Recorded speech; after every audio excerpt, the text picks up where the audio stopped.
दोस्तों, मेरे चाहने वालों ने मुझसे पूछा है कि जब हम एंजाइटी की दवा खाते हैं तो हमें घबराहट होने लगती है। यह किस वजह से ऐसा हो सकता है? क्या हमें एंजाइटी की दवा छोड़ देनी चाहिए? अगर एंजाइटी की दवा छोड़ देंगे तो कहीं कुछ गलत तो नहीं हो जाएगा?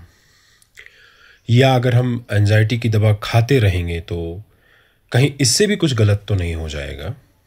प्लीज़ हमें बताएं कि यह दवा जो हम लेते हैं, इससे जो हमें घबराहट होती है वह क्यों होती है और इसे कैसे बंद करें। मैं आपसे एक बात बोलना चाहूँगा कि जब आप एंजाइटी मेडिकेशन लेते हैं, चाहे वो एलोपैथिक हो चाहे वो आयुर्वेदिक हो, उसके पीछे की धारणा यह निर्धारित करती है कि आप कितने भयभीत होते हैं।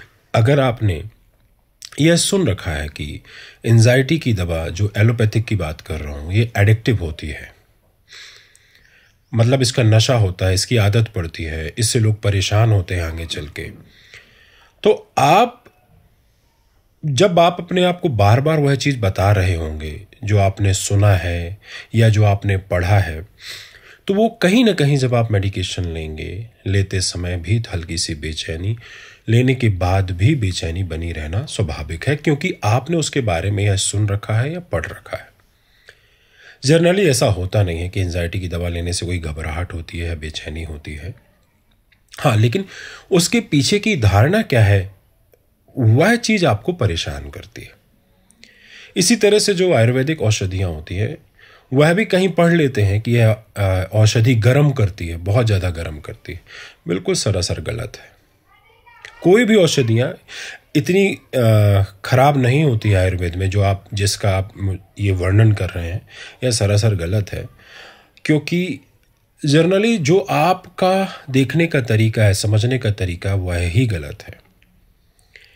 तो कोई भी औषधियाँ खराब नहीं होती हैं, चाहे वो एलोपैथिक हो चाहे वह आयुर्वेदिक हो। आयुर्वेदिक तो फिलहाल कभी खराब हो ही नहीं सकती है, लेकिन एलोपैथिक भी खराब नहीं होती है। उसका सही तरीके से इस्तेमाल करना बहुत ज़रूरी है। हाँ, अगर आप उसे खुद आदत बना लेंगे तो यह आपकी गलती है। दूसरा, इसका निम्न स्तर पर ही सेवन करें। महीना, 1.5 महीना, 2 महीना बस।